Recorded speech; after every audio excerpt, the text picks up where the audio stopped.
Après la mort de Josué, et de sa génération, les Israélites sont installés en terre promise, mais ils ne parviennent pas à en chasser complètement les peuples cananéens, contrairement à ce que Dieu leur avait ordonné. Ce manque d'obéissance entraîne leur corruption progressive par les cultes et les pratiques des nations environnantes. Le livre des Juges décrit un cycle répétitif que le peuple d'Israël va suivre pendant plusieurs générations. L'oubli de Dieu. Les Israélites abandonnent Dieu et se tournent vers les idoles. De la punition, car Dieu permet qu'un ennemi les opprime à cause de leurs péchés. Le cri du peuple. Les Israélites souffrent et appellent Dieu à l'aide. La délivrance par un juge. Dieu suscite un juge, un chef militaire et spirituel, pour libérer Israël.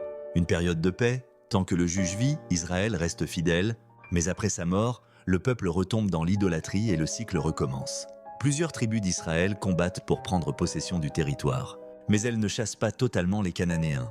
Un ange du Seigneur reproche au peuple son manque d'obéissance. Les Israélites se détournent de Dieu et commencent à adorer les Baals et les Astartés. Dieu permet que certaines nations ennemies restent en Canaan pour tester l'obéissance d'Israël. Le premier juge Othniel, l'histoire des juges, nous enseigne que l'oubli de Dieu entraîne des conséquences douloureuses. Chaque fois qu'Israël s'éloignait de Dieu, il tombait sous l'oppression de ses ennemis. Cela nous rappelle que la désobéissance et l'infidélité spirituelle nous éloignent des bénédictions de Dieu. Dieu est toujours prêt à nous délivrer si nous revenons à lui avec sincérité. Cette histoire nous invite donc à demeurer fidèles à Dieu, à ne pas nous conformer aux influences négatives du monde et à chercher constamment sa volonté dans notre vie.